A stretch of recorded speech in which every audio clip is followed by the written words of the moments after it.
Friends, this is Rahul. Welcome to JF teamers. So friends, आज की video में हम डिस्कस करेंगे important MCQs regarding UGC commerce.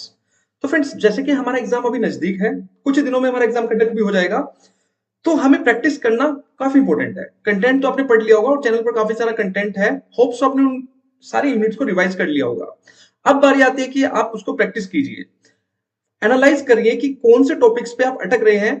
और कुछ टॉपिक्स आपने पढ़ लिए होंगे, आपको लग रहा होगा कि मुझे आते हैं, लेकिन जब तक आप प्रैक्टिस नहीं करोगे तब तक आप श्योर नहीं हो सकते कि वो टॉपिक्स आपको एक्चुअली में आपने पढ़ लिए हैं। ठीक है, तो ये जो एमसीक्यूज है, इनका जो लेवल रहेगा वो लो टू मॉडरेट रहेगा। देखो, हार्ड लेवल के क्वेश्चंस अभी मैंने नहीं डाले हैं, वो नेक्स्ट पार्ट के अंदर डालूंगा। फिलहाल के लिए जो लेवल रहेगा वो मॉडरेट ही आप ट्रीट करके चल सकते हो। साइड बाय साइड हम एक्सप्लेनेशन को डिस्कस करेंगे। एक्सप्लेनेशन किस लिए? अगर मान लो, देखो, मैंने एक एमसीक्यू आपके साथ डिस्कस करा, अब उस एक एमसीक्यूज में से कम 4 से 5 क्वेश्चंस क्रिएट होते हैं, तो वो 4 से 5 क्वेश्चन आपको कहां से मिलेंगे? वो एक्सप्लेनेशन में से ही मिलेंगे। तो हर एक क्वेश्चन के साथ मैंने एक्सप्लेनेशन दे रखी है। ठीक है, और जो राइट आंसर होगा वो नेक्स्ट स्लाइड पे मिलेगा। तो पहले क्वेश्चन को खुद अटेम्प्ट करना, देखना कि वो आपको कितना आता है, फिर नेक्स्ट स्लाइड के अंदर आपको आंसर देखने को मिलेगा, जिससे आप वेरीफाई कर पाओगे कि आपका जो आंसर था वो ठीक है या नहीं है। ठीक है, तो ये छोटा सा बेसिकली हम कह सकते हैं कि सीरीज है जो आपके काम आ सकती है। सो चलिए स्टार्ट करते हैं। फ्रेंड्स, वीडियो अच्छी लगे तो लाइक जरूर करना, चैनल को सब्सक्राइब कर लेना अगर आप नेट कॉमर्स की प्रिपरेशन कर रहे हैं तो। चलिए, ओके, क्वेश्चन नंबर 1। तो जो क्वेश्चन नंबर 1 है ना, वो उस टॉपिक में से मैंने लिया है जो सबसे ज्यादा पूछा जाता है किसी भी टेट एग्जाम में, और नेट नेट में तो पूछा ही जाता है। तो ये सबसे ज्यादा पूछे जाने वाला क्वेश्चन है। अच्छा, ये जो क्वेश्चंस मैंने लिए हैं, इनका सोर्स मैं आपको बता देता हूँ। ये क्वेश्चंस मैंने कहां से ले रखे हैं? ये जितने भी टेट एग्जाम हमारे हो चुके हैं, जैसे कि एच टेट हो गया या और यूपी टेट हो गया, इन टेट एग्जाम में से मैंने इन क्वेश्चंस को लिया है। ठीक है, और ये काफी अच्छे क्वेश्चंस हैं, मतलब कि मैं कह सकता हूं कि ये पूछे जा सकते हैं एग्जाम के अंदर।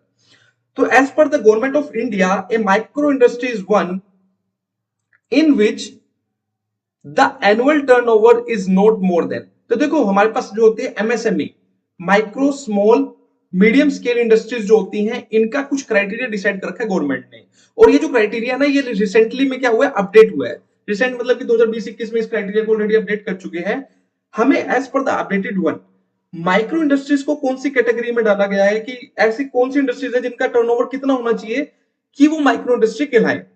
तो आंसर में हमें ऑप्शन दे रखा है 1 करोड़, सेकंड है 5 करोड़, थर्ड है 10 crore, and the fourth one is 20 crore. तो आपको बताना है फ्रेंड्स कि इसका आंसर क्या होगा। काफी इजी क्वेश्चन है, बेसिक लेवल का मैं कह सकता हूं इसको। ठीक है, अगर माइक्रो का पूछे तो हो सकता है आपसे स्मॉल का भी पूछ ले, हो सकता है आपसे मीडियम का भी पूछ ले। तो ऑप्शन आपने अटेम्प्ट कर लिया होगा। चलिए देखते हैं इसका आंसर क्या होगा। So it's answer is 5 crore. तो एक ऐसी कंपनी जिसका टर्नओवर, टर्नओवर मतलब कि रेवेन्यू, एक साल में कंपनी कितना रेवेन्यू अर्न कर रही है वो उसका टर्नओवर कहलाएगा। तो अगर एक साल के अंदर कंपनी 5 करोड़ से ज्यादा का रेवेन्यू नहीं अर्न कर रही है तो वो माइक्रो इंडस्ट्री कहलाएगी। ठीक है, चलिएगा। अगर हम बात करें question number 2, with respect to corporate social responsibility. Friends, ये कॉर्पोरेट सोशल रिस्पांसिबिलिटी का रिसेंट में मैंने टॉपिक भी अपडेट करा था, होप आपने उसकी वीडियो भी देख ली होगी। कॉर्पोरेट सोशल रिस्पांसिबिलिटी के रिगार्डिंग कौन सी स्टेटमेंट हमारी करेक्ट है? तो सीएसआर का कंसेप्ट काफी इंपॉर्टेंट है और आज के टाइम में कंपनीज के लिए इंपॉर्टेंट भी है इसको फॉलो करना।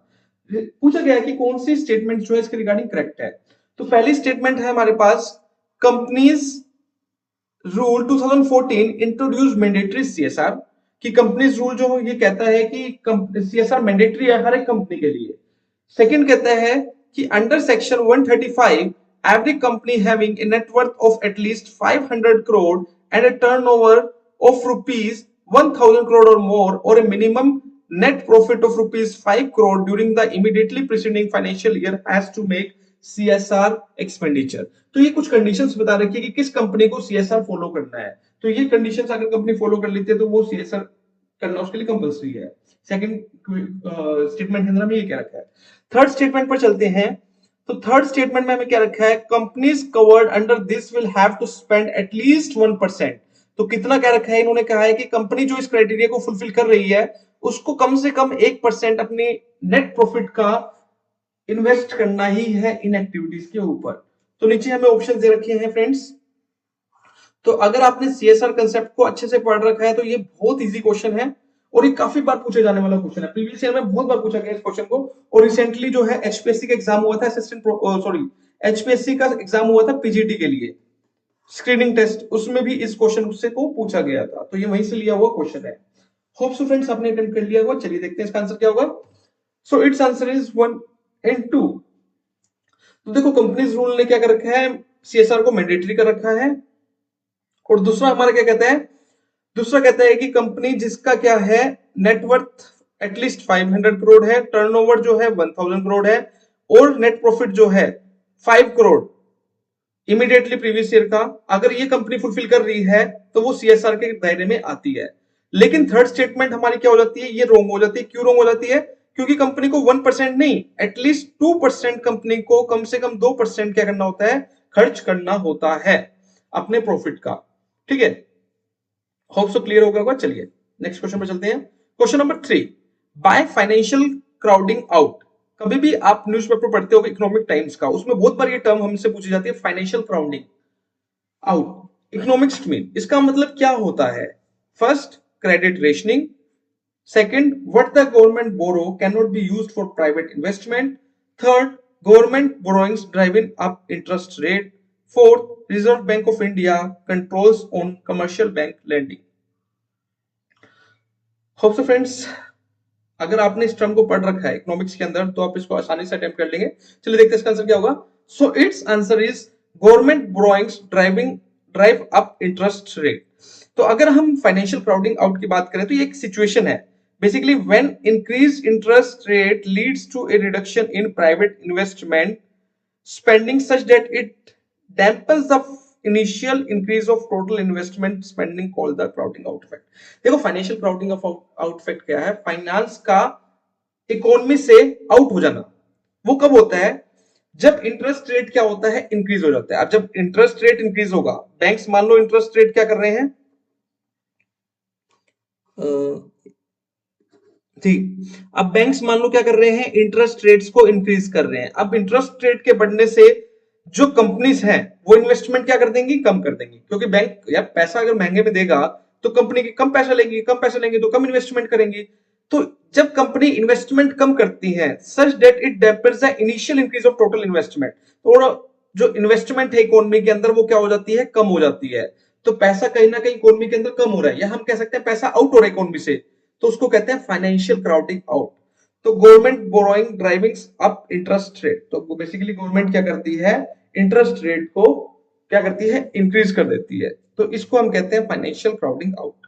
चलिएगा नेक्स्ट क्वेश्चन पे चलते हैं। Question number 4, Bertrand's duopoly model differ from Cournot model based on the assumption. तो फ्रेंड्स ये ओलिगोपोली के मॉडल काफी इंपॉर्टेंट है और बहुत बार पूछे जाने वाले मॉडल है ये। इसने कहा कि जो बर्टन्स का मॉडल है वो कॉर्नट्स के मॉडल से डिफरेंट है। भाई किस बेस पे डिफरेंट है आपको ये बताना है। फर्स्ट है rival firms keeps the price constant. Second है rival firms increase their price. Third है rival firms reduce their price and the fourth one is rival firms में इंक्रीज और रिड्यूस द प्राइस। तो होप्स अगर आपने इन models को अच्छे से पढ़ रखा है, जो कि मैंने आपको बताया भी है किसके अंदर, पूरी कंप्लीट यूनिट के अंदर, तो आप इसको इजीली अटेम्प्ट कर लेंगे। होप्स अपने अटेम्प्ट कर भी लिया होगा। चलिए देखते हैं इसका आंसर क्या होगा। So it's answer is rival firms keeps the price constant. तो जो राइवल फर्म्स होती हैं वो क्या करती हैं, अपने प्राइस को कांस्टेंट करती हैं। ठीक है, कि जो राइवल फर्म्स है, जो बर्टन मॉडल वो कहता है कि जो राइवल फर्म्स जो उसके कॉम्पिटिटर हैं वो अपने प्राइस को कांस्टेंट रखेंगी, मतलब कि किसी के प्राइस के चेंज होने की वजह से उनको इफेक्ट नहीं पड़ता, वो अपने प्राइस को एज इट इज रखेंगी।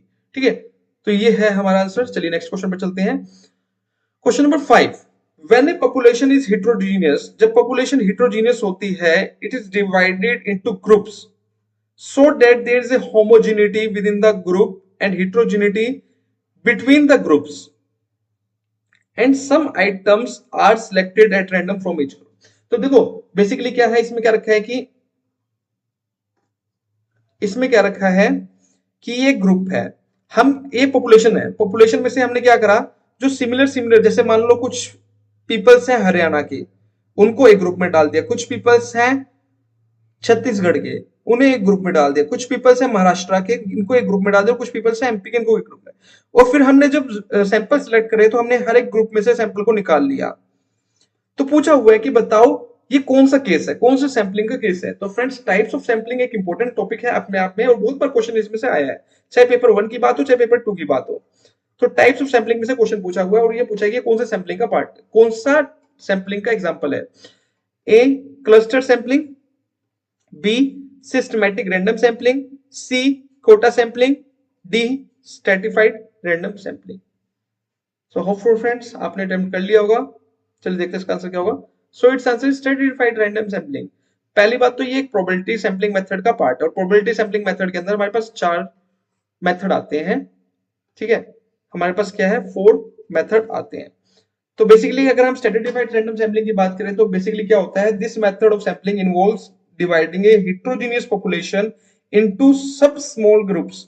हम क्या करते हैं, एक हेटेरोजेनियस पॉपुलेशन होती है, उसको क्या है अलग अलग ग्रुप्स में हम क्या कर देते हैं, डिवाइड कर देते हैं। These सब groups are based on some homogeneity. इन ग्रुप्स के अंदर क्या होती है, होमोजेनिटी होती है।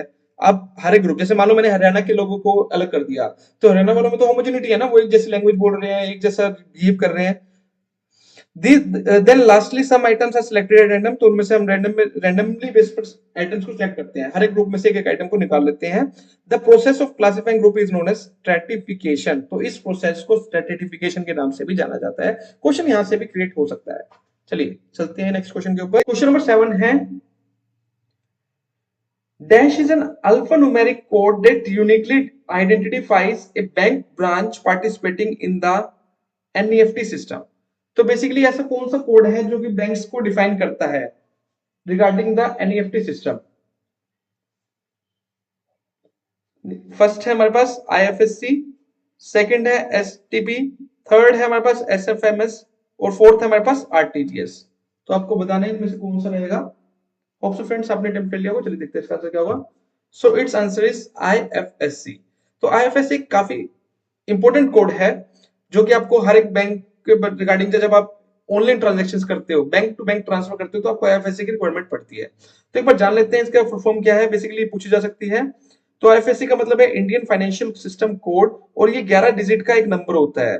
ठीक है, that is used to identify the bank branch. आप किसी की भी बैंक ब्रांच को आइडेंटिफाई कर सकते हो अगर आपको उसकी बैंक का IFSC कोड पता है तो। अब ये IFSC कोड में 11 जो डिजिट होते हैं, ये किस चीज को रिप्रेजेंट करते हैं, तो इसके अंदर जो फर्स्ट 4 कैरेक्टर होते हैं वो रिप्रेजेंट करते हैं नेम ऑफ द बैंक। जैसे कि SBI है तो SBI, और आगे होते हैं zero.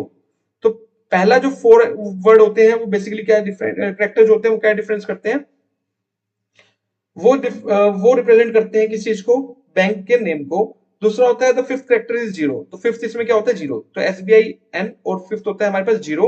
And the last 6 number define the branch code, और हर एक ब्रांच का अपना एक कोड होता है। जैसे कि मान लो कोई पर्टिकुलर डिस्ट्रिक्ट के अंदर 3 ब्रांचेज है, तो हर एक ब्रांच का अपना एक कोड होगा। आगे के 5 डिजिट सेम होंगी, पीछे की 6 डिजिट अलग अलग होंगी, क्योंकि हर एक कोड जो होता है वो अलग अलग होता है ब्रांचेस का।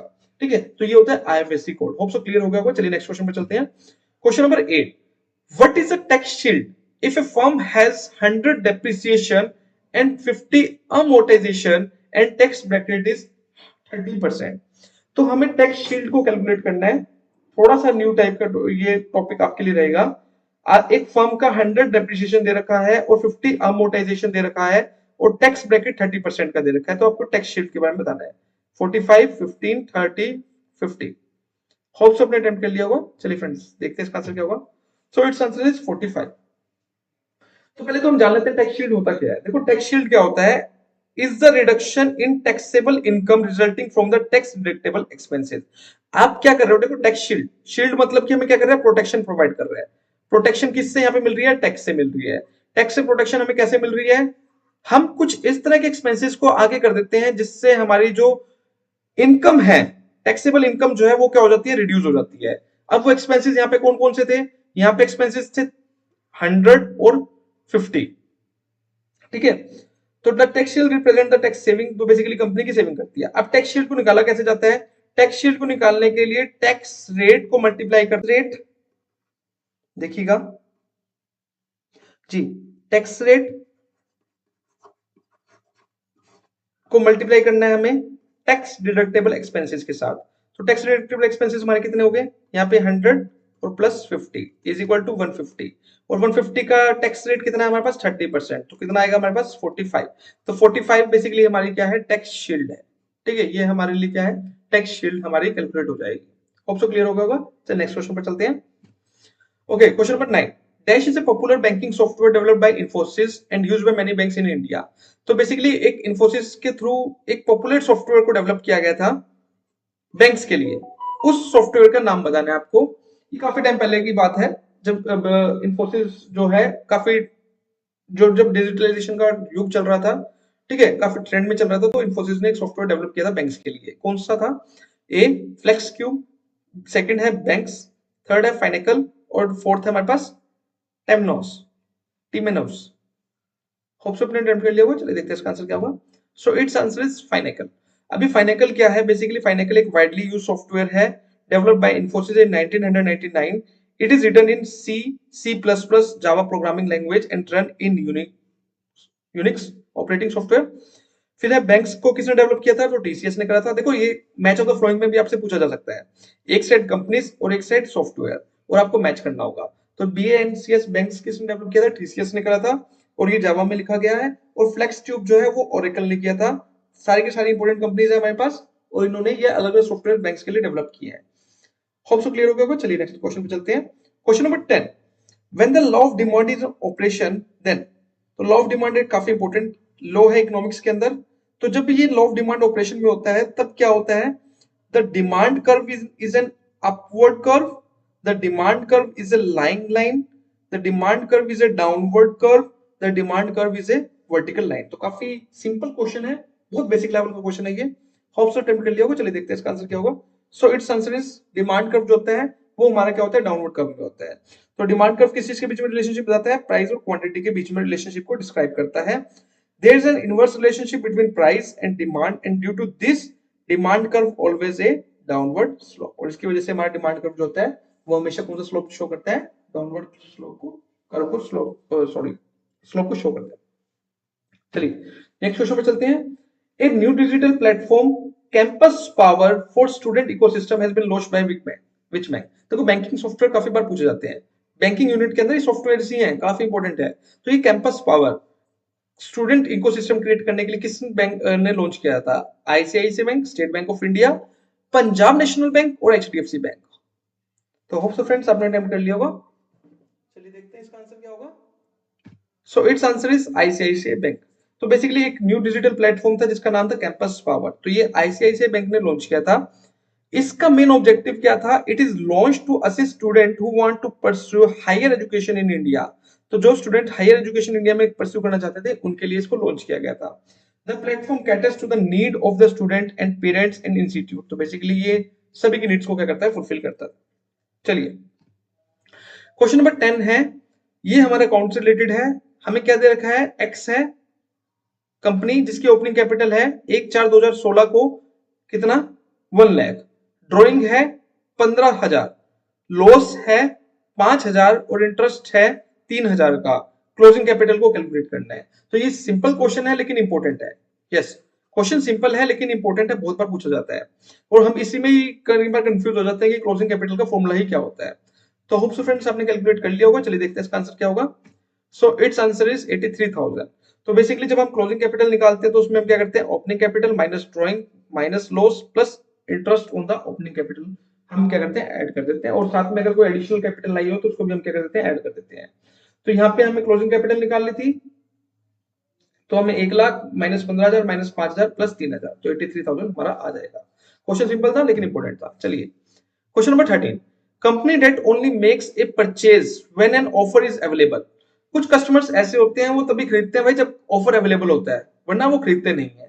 इस तरह के कस्टमर्स को हम क्या कहना चाहेंगे? ए लॉयल कस्टमर, भाई लॉयल तो मेरे ख्याल से नहीं होंगे, लालची होते हैं इस तरह के customers. Second discount customers, third impulsive customer, fourth none of the above. Hope so आपको पता लग गया होगा। चलिए देखते हैं इसका आंसर क्या होगा। So it's answer is discount. इस तरह के कस्टमर्स को हम कहते हैं डिस्काउंट कस्टमर। ठीक है, किस तरह कस्टमर? Discount customer. चलिए नेक्स्ट क्वेश्चन पे चलते हैं। गिवन द फ्लोइंग टेस्ट, हमें टेस्ट दे रखे हैं। टेस्ट कौन से? जो हम स्टेट्स में यूज करते हैं और काफी इंपॉर्टेंट है ये सारे सारे। Z test, T test, F test और chi square test. The concept of degree of freedom, जो डिग्री ऑफ फ्रीडम का कंसेप्ट है वो किस से एसोसिएटेड है? कौन से टेस्ट में यूज होता है? First and second, second and third, third and fourth, second, third and fourth. Hope से फ्रेंड्स आपने अटेम्प्ट कर लिया होगा। चलिए देखते हैं इसका आंसर क्या होगा। So it's answer is second, third and fourth. Z test को छोड़ दिया जाए तो डिग्री और फ्रीडम हमारे तीनों के तीनों टेस्ट में लगाया जाता है। डिग्री ऑफ फ्रीडम क्या होता है ये मैंने डिटेल में डिस्कस कर रखा है अपनी कंप्लीट यूनिट के अंदर, वो जाकर आप देख सकते हैं। नेक्स्ट है question number 15, which among the following heads the six member monetary policy committee of the Reserve Bank of India। तो जब जो हमारी एमपीसी है, मॉनेटरी पॉलिसी कमेटी, आपको पता है कि जो मॉनेटरी पॉलिसी के जो रेट्स होते हैं वो एमपीसी ही डिसाइड करती है, लेकिन इसमें इस कमेटी का हेड कौन होता है? First union finance minister, second CEO of NITI Aayog, third prime minister of India, fourth RBI governor. बहुत सिंपल क्वेश्चन है फ्रेंड्स, होप आपने अटेंड कर लिया होगा। चलिए देखते हैं इसका आंसर क्या होगा। So it's answer is RBI governor. चलिए एमपीसी के रिगार्डिंग कुछ चीजें जान लेते हैं। देखो एमपीसी जो होती है, ये कमेटी 4 टाइम में क्या करती है, मीटअप करती है और अपने रेट्स को चेंज करती है। आरबीआई गवर्नर इसका हेड होता है। जो कोरम होता है, मतलब मिनिमम जो मेंबर्स होते हैं, मिनिमम जो मेंबर्स होते हैं वो कितने होते हैं? 4 होते हैं। Each member of MPC has 1 vote, हर एक मेंबर का एक वोट होता है। In case the tie of the votes, अगर वोट टाई हो जाते हैं तो गवर्नर हैज अ सेकंड और कास्टिंग वोट, तो गवर्नर के पास राइट आ जाता है वोट करने का। Once in the every 6 month RBI is required to publish a document called the monetary policy report, और 6 मंथ के अंदर ये रिपोर्ट पब्लिश की जाती है। द मॉनेटरी पॉलिसी रिपोर्ट में क्या क्या चीजें होती हैं? सोर्स ऑफ इन्फ्लेशन और the forecast of inflation 6 to 18 month, तो इन्फ्लेशन के बारे में बताया जाता है इस रिपोर्ट के अंदर, और उसी के बेस पे मॉनेटरी पॉलिसी के रेट्स को डिसाइड करा जाता है। होप सो फ्रेंड्स क्लियर हो गया होगा। Question number 16, indicate the cost of equity capital. हमें कॉस्ट निकालना है इक्विटी कैपिटल का based on the capital assets pricing model which of the with the flowing information. तो फ्रेंड्स सीएपीएम मॉडल जो कि काफी इंपॉर्टेंट है कॉस्ट ऑफ इक्विटी के अंदर, और बहुत बार क्वेश्चन पूछा जाता है, बहुत बेसिक सा है, कोई ज्यादा डिफिकल्ट नहीं कह सकते इसको हम।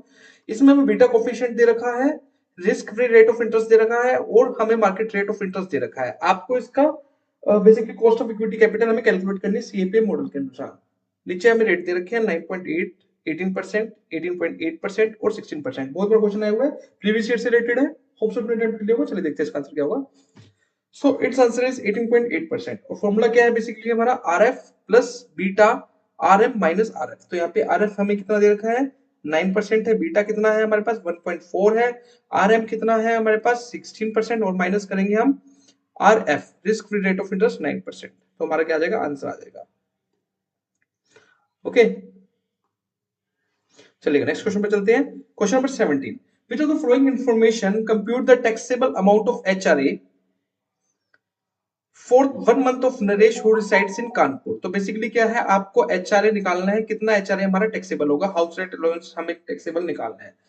उसकी जो सैलरी है पर मंथ, एक महीने की सैलरी 6000 रुपए है, एचआरए मिलता है 500 रुपए, और रेंट पेड करता है वो कितना? 900 रुपीज। अब एचआरए टैक्सेबल निकालने का हमारे पास एक क्राइटेरिया होता है, हमें 3 कंडीशन में से एक देखनी होती है। जो मिनिमम होता है वही हमारा क्या होता है? एग्जेम्प्ट होता है। तो फ्रेंड्स आपको बताना है कि कितना इसमें हमारा एचआरए जो है वो टैक्सेबल होगा। तो अगर आपको कंडीशन पता है तो आप इजीली उसको कैलकुलेट कर लोगे। ऑप्शन 1 है हमारे पास 500, ऑप्शन 2 है 300, ऑप्शन 3 है 400 और 200। चलिए देखते हैं इसका आंसर क्या होगा। So it's answer is 200। तो बेसिकली अगर हम देखें कि कैसे हम टैक्सेबल एचआरए को निकाल सकते हैं, तो कंडीशन क्या है हमारे पास? एक तो आपको देखना है एक्चुअल एचआरए रिसीव्ड, कितना एचआरए रिसीव्ड हो रहा है। तो यहाँ पे एक मंथ का इसको एक्चुअल एचआरए रिसीव्ड हो रहा है कितना? 500। फिर हम second condition 40% of the salary, अगर नॉन मेट्रो सिटी में रहते हैं कि उसकी सैलरी का 40%, तो सैलरी 6000 है, 6000 का 40% हो जाएगा 2400।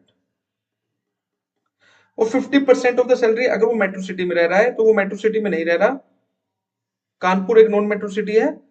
फिर actual rent paid minus 10% of the salary, actual rent कितना दिया? 900, और 10% ऑफ द सैलरी अगर हम बात करें तो 600, तो हमारा हो जाएगा कितना? 300। तो इसका बेसिकली हम क्या देखेंगे? मिनिमम। और टैक्सेबल एचआरए निकालने के लिए एक्चुअल एचआरए में से हम क्या कर देंगे? एचआरए एग्जेम्प्टेड को माइनस कर देंगे। ठीक है, तो वो हमारा क्या आ जाएगा? टैक्सेबल एचआरए आ जाएगा। तो एक्चुअल जो एचआरए दिया जा रहा है, जो पे किया जा रहा है, एक्चुअल एचआरए हमें 500 रुपीज पे हो रहे हैं। ठीक है, एक्चुअल एचआरए कितना पे? एक्चुअल जो एचआरए है वो कितना रिसीव्ड हो रहा है? इसको 500 हो रहा है, और मिनिमम कितना है हमारा? 300 रुपए है। तो एक्चुअल में से मिनिमम एचआरए एग्जेम्प्टेड माइनस करेंगे तो कितना आएगा हमारे पास? टैक्सेबल एचआरए आ जाएगा, जो कि होगा हमारे पास 200। तो इसका आंसर हो जाएगा 4। चलिए नेक्स्ट क्वेश्चन पे चलते हैं। क्वेश्चन नंबर 18 है हमारे पास, the profit of the previous 3 year are as given follow. हमें क्या निकालना है? हमें गुडविल निकालनी है। तो ये भी एक बेसिक क्वेश्चन है, गुडविल निकालनी है हमें। और हमें क्या दे रखा है? 3 ईयर का प्रॉफिट दे रखा है। तो आपको बताया कि एबनॉर्मल गेन और एबनॉर्मल लॉस को हम कैसे एडजस्ट करते हैं, उसको एडजस्ट करने के बाद ही आपको गुडविल को कैलकुलेट करना है। तो 2018 और 19 का हमें प्रॉफिट दे रखा है 23,000, जिसमें एबनॉर्मल गेन दे रखा है 8,000 रुपीज का। 2019-20 का प्रॉफिट दे रखा है 40,000, जिसमें एबनॉर्मल लॉस दे रखा है 12,000 रुपीज का। 2020-21 का दे रखा है हमें 38,000, जिसमें से हमें बैड डेब्ट्स दे रखे हैं 6,000 रुपीज के। आपको गुडविल निकालनी है और कितने ईयर्स का 2 ईयर्स की गुडविल निकालनी है, 2 ईयर्स परचेज गुडविल निकालनी है आपको by taking the average profit of the last 3 years. तो 3 ईयर्स का प्रॉफिट, यहाँ पे जो दिक्कत आएगी आपको वो 3 ईयर्स के प्रॉफिट में ही आ सकती है, क्योंकि यहाँ पे कंडीशंस को क्या करना है, हमें कंसीडर करके चलना है। तो होप सबने अटेम्प्ट कर लिया, चलिए देखते हैं इसका आंसर क्या होगा। So it's answer is 70,000। अब 70,000 कैसे आएगा, हमें एडजस्टेड प्रॉफिट निकालना है, एडजस्टेड प्रॉफिट। अब एडजस्टेड प्रॉफिट में देखो हमें कुछ क्या है, एबनॉर्मल गेन है 8,000 रुपीज का, तो इसको माइनस कर दीजिए। एबनॉर्मल लॉस है तो इसको ऐड कर दीजिए। Bad debts after writing of bad debts है 6,000 रुपीज, तो इसको भी क्या कर लीजिए, ऐड कर दीजिए। तो आपका एक एडजस्टेड प्रॉफिट आएगा, एडजस्टेड प्रॉफिट को मल्टीप्लाई करेंगे हम, एडजस्टेड प्रॉफिट आएगा आपका, और उसके बाद हम क्या करेंगे, उसका एवरेज प्रॉफिट निकाल लेंगे और एवरेज प्रॉफिट को मल्टीप्लाई करेंगे नंबर ऑफ ईयर्स से, तो हमारा आंसर आएगा 70,000। इजी क्वेश्चन था, बस थोड़ा सा लॉजिक लगाना था। चलिए क्वेश्चन नंबर 19 पे चलते हैं। Which of the following international organization helps its member countries during the balance of payment crisis. तो जब बीओपी का क्राइसिस होती है तो कौन सी ऑर्गेनाइजेशन हेल्प करती है उस वक्त। Option first world economic forum, second new development bank, third international monetary fund, fourth है वर्ल्ड बैंक। तो काफी इंपॉर्टेंट ऑर्गेनाइजेशन है फ्रेंड्स ये, होप सबने अटेम्प्ट कर लिया होगा। चलिए देखते हैं इसका आंसर क्या होगा। So it's answer is IMF. तो जब भी कोई country balance of payment crisis से जूझ रही होती है तो उस वक्त आईएमएफ जो है उसकी हेल्प करती है। चलिए क्वेश्चन 20 है हमारे पास, which of the following doesn't come under the purview of paper tax. तो एक पेपर टैक्स के अंदर कौन सा जो है इंक्लूड नहीं करा जाता। फर्स्ट है हमारे पास gift tax, state duty, excise tax,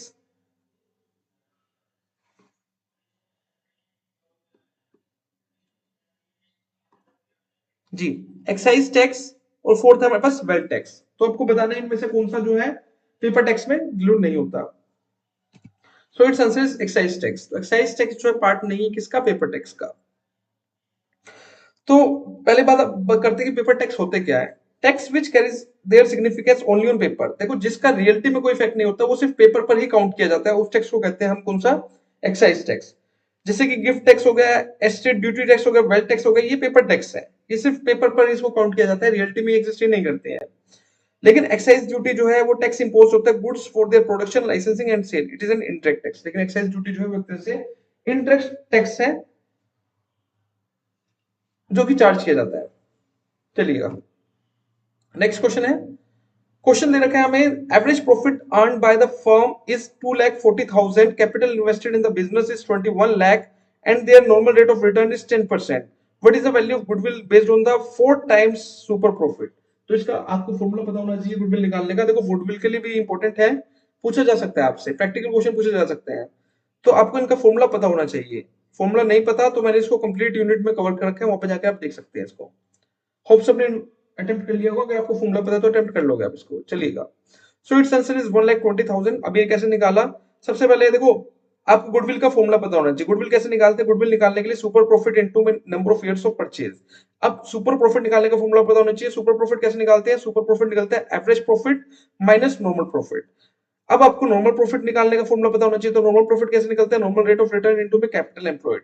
यहाँ पे हमें कैपिटल एम्प्लॉयड दे रखा था, कैपिटल एम्प्लॉयड होता है कितनी कैपिटल हमने बिजनेस में लगा रखी है।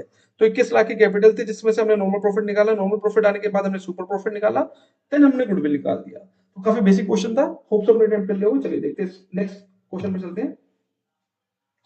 Question number 22, consider the following statement. हमें इन स्टेटमेंट्स को कंसीडर करना और बताना कौन सी ट्रू और कौन सी फॉल्स है।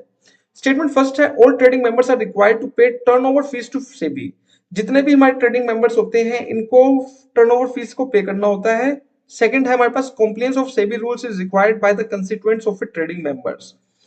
तो सेबी रूल्स को फॉलो करना होता है उसके ट्रेडिंग मेंबर्स को। तो आपको बताना कौन सी स्टेटमेंट ठीक है, स्टेटमेंट फर्स्ट ठीक है, स्टेटमेंट सेकंड है, दोनों के दोनों ठीक है, दोनों के दोनों गलत है। चलिए देखेंगे इसका आंसर क्या होता है। सो इट्स आंसर इज दोनों के दोनों स्टेटमेंट जो है वो क्या है हमारी ट्रू है। सारे के सारे मेंबर्स को क्या करना होता है, फीस को पे करना होता है, उनको रूल्स को भी क्या करना होता है, फॉलो करना ही होता है। चलिए नेक्स्ट क्वेश्चन पर चलते हैं। Question number 23, four forces give rise to the fifth force in the Porter's 5 force model. तो बेसिकली हम पोटस मॉडल को पढ़ते हैं जिसमें हमें 4 फोर्सेस का तो पता होता है, लेकिन ये 4 फोर्सेस मिलकर एक 5वीं फोर्स को जन्म देते हैं। तो उस 5th फोर्स का नाम हमें बताना है। फर्स्ट है threat to new entrant, second है थ्रेट टू सब्स्टिट्यूट, फोर्थ है bargaining power of supplier and the fourth one is competitive rivalry. तो आपको बताना है इसका आंसर क्या होगा। चलिए देखिए इसका आंसर क्या होता है। So it's answer is competitive rivalry. तो ये जो 4th फोर्सेस हैं, 4 फोर्सेस हैं हमारे पास, threat of new entrant, bargaining power of supplier, threat of substitute और बार्गेनिंग पावर ऑफ बायर्स। ये 4 फोर्सेस मिलकर हमारे एक नए फोर्सेस को जन्म देते हैं जो कि हमारा आता है rivalry among the existing competitors, जिसको हम कहते हैं कॉम्पिटिटिव राइवलरी। ओके, तो इंपॉर्टेंट है, 4 फोर्सेस काफी इंपॉर्टेंट है, ये भी पूछा जा सकता है। चलिए नेक्स्ट क्वेश्चन पे चलते हैं। Question number 24, non collusive oligopoly models include. तो फ्रेंड्स ये जो ओलिगोपोली के मुझे मॉडल्स है ये काफी इंपॉर्टेंट है, ये मैंने कवर कर रखे हैं, आप इनको जाकर देख सकते हैं। तो पूछे कि कुछ कोलिजिव होते हैं, कुछ नॉन कोलिजिव मॉडल्स होते हैं। तो नॉन कोलिजिव मॉडल्स में क्या क्या इंक्लूड होते हैं, कौन कौन से मॉडल? ए कॉर्नोट, बी प्राइस लीडरशिप मॉडल, सी एजवर्थ मॉडल, बर्ट्रैंड मॉडल और मार्केट शेयर मॉडल। तो आपको बताना है कि कौन से मॉडल्स जो है नॉन कोलिजिव मॉडल का पार्ट है। तो अगर आपको पता है फ्रेंड्स कौन कौन से कोलिजिव होते हैं और कौन कौन से नॉन कोलिजिव, तो आप उसको अटेम्प्ट कर लिया होगा। चलिए देखते हैं इसका आंसर क्या होगा। So it's answer is C, that is A, C and D. तो ए हमारा Cournot model, C Edgeworth model और डी बर्टन मॉडल, ये तीनों के तीनों मॉडल जो है नॉन कोलिजिव मॉडल के बाद है। अब एक बार डिफरेंस देख लेते हैं कि कोलिजिव और नॉन कोलिजिव में क्या डिफरेंस होता है। जो फर्म कोऑपरेट करती है to increase profit by agreeing on price on market allocation. अब कुछ फर्म होती है कोऑपरेशन के साथ काम करती है, वो कहते हैं कि भाई तू कितना प्राइस लगेगी, मैं भी तो रखूंगी, बता दे। वो कहते हैं कि मैं अपने इसका 500 रुपए, मैं अपनी गाड़ी का प्राइस 5 लाख रुपए रख रही हूँ, दूसरे कहते हैं ठीक है मैं भी इतने में बेचूंगी। तो ये होते हैं कोलिजिव मॉडल जो कोऑपरेशन के साथ काम करते हैं। नॉन कोलिजिव मॉडल के अंदर क्या होता है, फर्म आपस में डिस्ट्रैक्ट करती है। फर्म कहती है भाई मैं तो अपने हिसाब से चलूंगी, तूने जैसे चलना चल रहा है, कोई बात नहीं। तो यहाँ पर जो फर्म के जो प्राइसेस होते हैं वो अलग अलग वे में डिसाइड करे जाते हैं। फर्म अपने खुद के प्रॉफिट कमाने के लिए खुद का प्राइस सेट करती है। ठीक है, तो ये होते हैं नॉन कोलिजिव। चलेगा। Question number 25, arrange the following steps in the process of credit appraisal in banks in the correct sequence. तो अगर फर्म जो है क्रेडिट अप्रेजल कर रहा है तो वो किस तरह से करेगा, इसके सीक्वेंस हमें बताना है।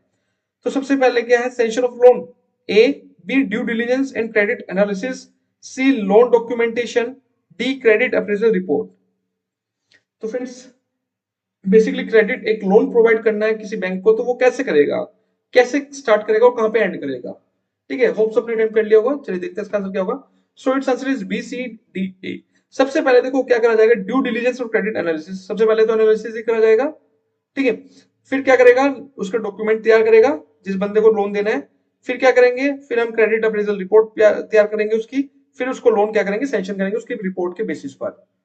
चलिए नेक्स्ट क्वेश्चन पर चलते हैं। क्वेश्चन नंबर 26 है हमारे पास, Rekha and Arjun enter into a contract whereby Rekha agreed to sell Arjun 1000 worth of heroin is an illegal substance। तो बेसिकली रेखा और अर्जुन दो बंदे थे जो कि कॉन्ट्रैक्ट में आते हैं, वे जहां पे रेखा कहती है कि मैं तुझे क्या करूंगी, 1000 रुपए का हीरोइन सेल करूंगी, हीरोइन। ठीक है, तो बेसिकली इलीगल सब्सटेंस है जिसमें हम ड्रग्स कह सकते हैं। Wait which type of contract is this, ये किस तरह का कॉन्ट्रैक्ट होगा, ये अनकॉन्स्टिट्यूशनल कॉन्ट्रैक्ट होगा, ये वॉइड कॉन्ट्रैक्ट होगा, ये अनलॉफुल होगा या वॉइडेबल होगा। तो बहुत सिंपल सा क्वेश्चन है फ्रेंड्स, काफी सिंपल है, ये बहुत बेसिक हो गया। चलेगा, इसका आंसर देखते हैं। तो ये वॉइड हो जाएगा, कॉन्ट्रैक्ट स्टार्टिंग से ही वॉइड हो जाएगा क्योंकि इलीगल सब्सटेंस हमें यहाँ पे देखने को मिल रहा है। Question number 27, leave travel concession. जो लीव ट्रेवल कंसेशन होता है वो क्या होता है, basically tax free prerequisite for 1 year journey per year, tax free prerequisite for 2 visits in a period of 4 years, taxable prerequisite और tax free prerequisite for 1 journey in a period of 4 years. तो LTC, ठीक है, generally provide किया जाता है job में जब आप होते हो। तो ये कैसा हमें बताना है कि इसका नेचर कैसा रहेगा। तो बेसिकली ये क्या है, ये टैक्स फ्री प्रीरिक्विजिट है for 2 visits in a period of 4 years. तो इसकी कुछ कंडीशंस है जिसमें आप एलटीसी को क्लेम कर सकते हो। ये कंडीशंस जब मैं पीडीएफ शेयर करूंगा उसमें आप देख सकते हैं। चलिए नेक्स्ट क्वेश्चन पे चलते हैं। Question number 28, mister x is a government servant. एक मिस्टर एक्स है जो कि गवर्नमेंट सर्वेंट है, retired on 13 December 2020 and received A gratuity of 14 lakh. 14 lakh रुपए की क्या मिलती है, ग्रेचुटी मिलती है। As per the provision of income tax act 1961 which of the following is correct. तो हमें बताना है कौन सा करेक्ट होगा। जो एंटायर अमाउंट होता है वो पूरा का पूरा टैक्सेबल होगा। Gratuity amount 4 lakh will be accepted. Exemption will be available on the entire rupees 14 lakh. Gratuity amount of 4 lakh will be taxable. तो बेसिकली गवर्नमेंट सर्वेंट है तो उसको ग्रेचुटी मिलती है, तो आपको बताना है कि कितना टैक्सेबल होगा, कितना एग्जेम्प्ट होगा। तो फ्रेंड्स, जब भी गवर्नमेंट सर्वेंट को कुछ भी ग्रेचुटी मिलती है वो सारी की सारी क्या होती है, एग्जेम्प्ट होती है, एग्जेम्पशन मिलती है। अब कुछ हमें क्या ध्यान में रखना है, कौन कौन से हमारे एम्प्लॉयज होते हैं जो ग्रेचुटी पेमेंट एक्ट के अंदर कवर किए जाते हैं, ठीक है। तो basically for the employees on whom the payment of gratuity act is applicable, the list of the following amount is taxable exempt. Tax exempt होता है किसके ऊपर, पहले तो last salary basic plus dearness allowance into number of years of employment into 15/26, इससे आप calculate कर सकते हैं, उतना अमाउंट हमारा एग्जेम्प्ट हो जाएगा। 20 lakh which has been hiked from 10 lakh as per the amendment, 20 lakh तक ग्रेचुटी मिलती है तो वो भी हो जाएगा। और ग्रेचुटी एक्चुअली रिसीव्ड, जितनी ग्रेचुटी एक्चुअली रिसीव्ड होती है गवर्नमेंट वालों के लिए, चाहे कितनी भी ग्रेचुटी मिले, सारी की सारी क्या रहती है, एग्जेम्प्ट रहती है। ये चीज आपको याद रखनी है। चलिएगा question number 29, the required rate of return on a portfolio with beta 1.2 is 18%, what will be the expected return on the market folio if the risk free rate of return is, ठीक है, हमें risk free rate of interest दे रखा है, हमें market rate of interest दे रखा है और हमें बीटा कोएफिशिएंट दे रखा है। आपको क्या करना है, सीपीएम मॉडल से आपको क्या कॉस्ट ऑफ इक्विटी कैलकुलेट करनी है। बहुत इजी क्वेश्चन है, पिछला ही करा हमने, तो आप इजीली कर सकते हो। इसका आंसर आ जाएगा 18%। नेक्स्ट क्वेश्चन पर चलते हैं। क्वेश्चन नंबर 30 है एक्सचेंज कंसेप्ट ऑफ मार्केटिंग। जो मार्केटिंग है, जो एक्सचेंज कंसेप्ट है, डील्स विद, किस चीज के साथ डील करता है, exchange of products between seller and buyer, mere appendage to production, achieving market success through product attributes, aggressively promote and push the product। बहुत बेसिक क्वेश्चन है, होप सो अटेम्प्ट कर लिया होगा। चलिए देखते हैं इसका आंसर क्या होगा। So it's answer is exchange of product between sellers and buyers, ठीक है। तो इसका आंसर हमारा ये हो जाएगा। होप सो फ्रेंड्स आपको क्वेश्चंस क्लियर हो रहे होंगे। Question number 31, if A basket of goods cost $200 in US and 20,000 in India, so the exchange rate should be $0.01 per rupee. This calculation is based on which theory? तो basically हमें यहाँ पे theory के बारे में बताया गया, बिजनेस इन्वायरमेंट में से बेसिकली क्वेश्चन आया हुआ है, बिजनेस इन्वायरमेंट यूनिट में से, यूनिट 1 में से। तो आपको थ्योरी के बारे में बताना है कि ये कौन सी थ्योरी को डिनोट करता है। ओके, सो ऑप्शन फर्स्ट है हमारे पास competitive cost theory, option second है फ्लोटिंग एक्सचेंज रेट, थर्ड है हमारे पास फिक्स एक्सचेंज रेट, और फोर्थ है हमारे पास परचेजिंग पैरिटी थ्योरी। तो आपको बताना है कि ये कौन सी थ्योरी को डिनोट करता है कि अगर एक बास्केट ऑफ गुड्स है जो यूएस के अंदर है $200 और इंडिया के अंदर है 20,000 और एक्सचेंज रेट जो है 0.01 का है। बेसिकली डॉलर रुपीस का जो एक्सचेंज रेट है वो $0.01 पर रुपी। तो इसको क्या कहेंगे, होप सो फ्रेंड्स अपने अटेम्प्ट कर लिया होगा। चलिए देखते हैं इसका आंसर क्या होगा। So it's answer is purchasing parity theory. तो काफी इंपॉर्टेंट थ्योरी है फ्रेंड्स ये परचेजिंग पैरिटी थ्योरी। अभी क्या है जान लेते हैं इसके बारे में। So purchasing parity is a popular matrix, जी purchasing parity is a popular matrix used by macroeconomic analysts that compare different countries through a basket of goods approach। तो बेसिकली देखो परचेजिंग पावर पैरिटी क्या है, ये एक matrix है जो macro economics के अंदर यूज होती है। डिफरेंट कंट्रीज क्या करती हैं, कंपैरिजन करने के लिए अपनी करेंसीज का, तो बेसिकली इसका यूज करते हैं कि एक कंट्री की परचेजिंग पावर क्या है, ठीक है। जैसे कि यूएस की अभी परचेजिंग पावर इंडिया से के कंपैरिजन में ज्यादा है, बेसिकली डिपेंड्स करता है एक्सचेंज रेट के ऊपर। So purchasing power parity allows for economists to compare economic productivity and standard of living between countries. Some country adjust their gross domestic product figures to reflect PPP। तो कुछ countries क्या होती हैं, अपने basically standard of living को comparison करती हैं अपनी जीडीपी को एडजस्ट करने के लिए। अब परचेजिंग पावर पैरिटी को कैसे निकालते हैं, तो इसका एक प्रैक्टिकल क्वेश्चन भी आपसे पूछा जा सकता है कि हाउ टू, मतलब कि आपको basically purchasing power parity calculate करना होगा। पहली बात तो इसको डिनोट किससे करते हैं, तो basically S1 purchasing power parity को डिनोट करते हैं और इसका फॉर्मूला होता है P1 डिवाइड बाय P2। तो S1 क्या है, exchange rate of currency 1 to exchange rate of currency 2। जैसे कि इंडिया और हम अमेरिका की करेंसी की बात कर रहे हैं, तो कंट्री 1 की करेंसी टू कंट्री 2 की करेंसी, अमेरिका की और इंडिया की। P1 क्या है, cost of goods X in country 1, तो कंट्री 1 में उसकी क्या कॉस्ट है और कंट्री 2 में उस चीज की क्या कॉस्ट है। जैसे कि एप्पल है, मान लो इंडिया में एप्पल मिल रहा है 100 रुपीज केजी और अमेरिका में मिल रहा है $1 का, तो इसके करेंसीज को आपस में डिवाइड करेंगे तो हमारे पास एक्सचेंज रेट निकल आएगा और वो हम परचेसिंग पावर पैरिटी उसको डिनोट करेंगे। होप सो क्लियर हो गया होगा। चलिए चलते हैं नेक्स्ट क्वेश्चन पे। Okay, question number 32, section 80 GGA of income tax act 1961 available for donations made to. तो देखो फ्रेंड्स, ये जो बेसिकली हमारे पास जो डोनेशंस है और जो डिडक्शंस हैं इनकम टैक्स के अंदर काफी इंपॉर्टेंट है और बहुत बार इसका क्वेश्चन हमें पूछा जाता है। तो इसकी सारी की सारी डिडक्शंस मैंने करवा रखी है, आप जाकर देख सकते हैं कंप्लीट सेट के अंदर, जो यूनिट कंप्लीट यूनिट डिस्कस कर रखी है आपके साथ, उसके अंदर ये सारी डिडक्शन डिस्कस कर रखी है। तो ये जो डिडक्शन है किसको डिनोट करती है, जीजीए भी है हमारे पास, जीजी बी भी है और जीजी ए सी भी है हमारे पास। तो ए की पूछे तो फर्स्ट ऑप्शन है हमारे पास research association which has its objective the undertaking of scientific research. Two है हमारे पास चैरिटेबल इंस्टीट्यूशन। थ्री है हमारे पास educational institution and the fourth one is religion organization. Hope so friends, अगर आपको पता होगा तो आपने अटेम्प्ट कर लिया होगा। चलिए देखते हैं इसका आंसर क्या होगा। So it's answer is first research association which has its objective the undertaking to scientific research. जो ऑर्गेनाइजेशन साइंटिफिक रिसर्च में डील करती हैं वो सारी की सारी डिडक्शंस क्लेम करती है अंडर द सेक्शन 80GGA। तो बेसिकली इसके जो 80GGA के अंदर जितने भी हमारे डिडक्शंस हैं और जो कुछ कंडीशंस हैं किस किस को अवेल की जा सकती है, कौन कौन इसको अवेल कर सकता है, तो मैंने डिस्कस कर रखा है। आप पीपीटी में जब मैं पीडीएफ आपके साथ शेयर करूंगा तो आप उसको देख लेना, एक बार टेलीग्राम पर मिल जाएगी आपको। चलिए नेक्स्ट क्वेश्चन पर चलते हैं। Question number 33, why might the implementation of human resource accounting enhance managerial decision making. तो बेसिकली पूछा है कि जो एचआरए है आज के टाइम में काफी इंपॉर्टेंट कंसेप्ट बना हुआ है ह्यूमन रिसोर्स अकाउंटिंग, ये मैनेजरियल डिसीजन मेकिंग को कैसे एनहेंस करता है, तो ये बताना है इसका क्या रीजन है। बेसिकली फर्स्ट रीजन, फर्स्ट जो ऑप्शन है हमारे पास, it provide a uniform method of accounting across all industries. Second है हमारे पास, it reduce the emphasis on human capital in strategic planning. Third है, it reveals the value of human resource assisting in more accurate return on investment calculation.